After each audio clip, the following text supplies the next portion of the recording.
Hey guys, what's up? Welcome back to another beautiful day here in the state of Kansas. In relation to current events, it is interesting to see experts and medical professionals now agreeing with things that I was saying a month to a month and a half ago.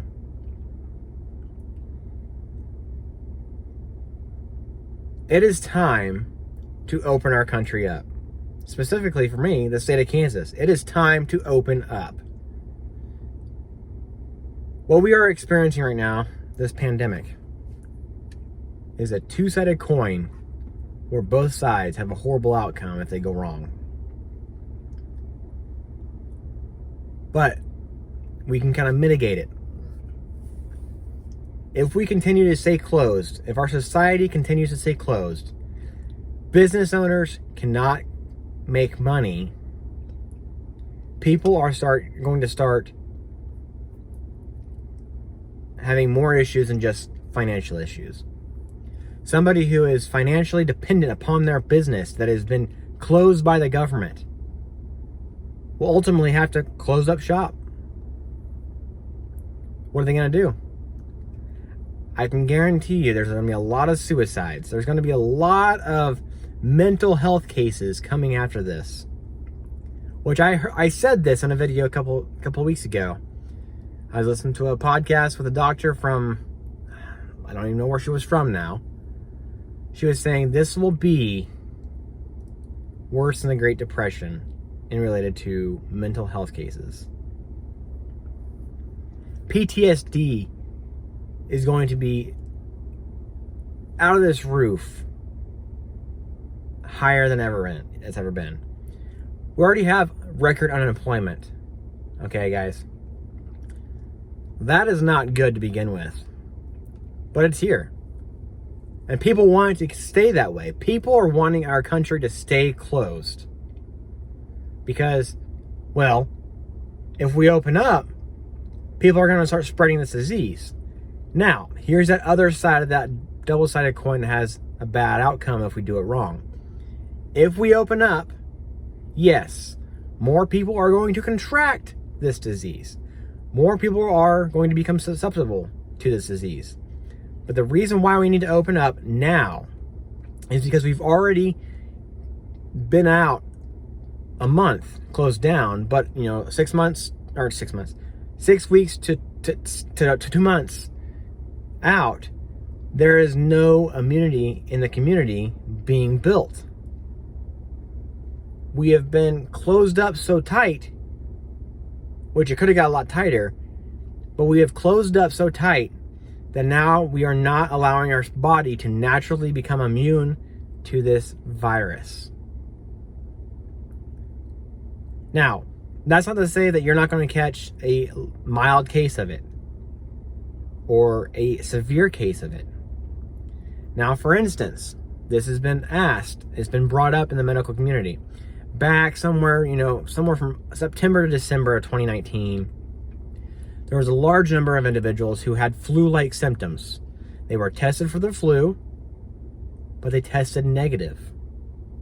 That is believed to be current event virus. Now, I'm not going to say the name because that'll kind of hit it on YouTube, but what is currently being experienced worldwide and nationwide could possibly be what was experienced by hundreds to thousands of people in the last few months of 2019. But there was no known reason as to why these people were testing negative for the flu, but still have flu-like symptoms. So if we continue to stay closed, people are going to stay home. They're not going to get out. They're not going to gradually become immune by being around individuals who may have it. Now, you could be an asymptomatic carrier of this virus, and you could have the antibodies built up or naturally there against this virus. And if you're staying home, you're not helping anybody. You could actually pass the antibodies on to another individual to help them fight the virus that they may or may not get. That is why it's important that we need to open up our country to start becoming immune to this virus. Like I said, that's not to say that people won't die if we open up. People are going to die. Currently, as it is, Kansas has over 3,000 cases. We have a population of 3 million people, almost. Just shy of 3 million people. 3,000 cases that are positive. Okay? That's not including the amount of people that we've tested in the state, which I don't even have that number in front of me. But we have 3,000 plus a couple positive cases. Now, out of those 3,000 people who have been tested positive, there's only been maybe a couple hundred, I don't know the specifics, but a couple hundred hospitalizations, okay? And double digits in deaths.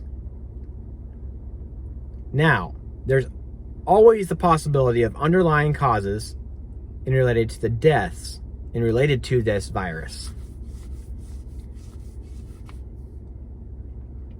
So, if somebody has cancer, they're immunocompromised. If they contract this virus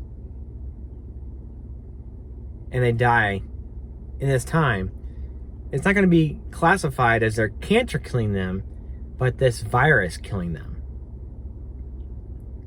But they had underlying issues. Now, I know there's been some healthy young individuals who have caught this and they have died. That's not to say it's not deadly, but we need to be paying attention to the bigger picture here. I recently saw a post talking about a county here in the state of Kansas has around 35,000 people in the county. They have 3 cases to date. People are freaking out. Now you do that percentage. Well, that's a very, very, very, very small percentage. 3 out of 34 to 35,000 people have contracted this virus. That's not to say it's not in the community, but if the people stay home and the community is closed, continues to be closed, when we open up, if we take another 2 to 3 weeks to open up, it's going to hit hard. Now, they've said the atmospheric temperature, from wintertime to summertime kind of affects it also. I don't know. I'm not an epidemiologist. I'm not a scientist. That'd be interesting to see. Usually, the flu is around the wintertime, not so much in the summertime, but it can happen. So hopefully, coming, springtime, coming summer soon, hopefully that actually does kind of kill this virus off. Not to say that it won't hit hard in the winter again, because I can guarantee you it probably will. But yeah, things I've been saying are now being said by the experts.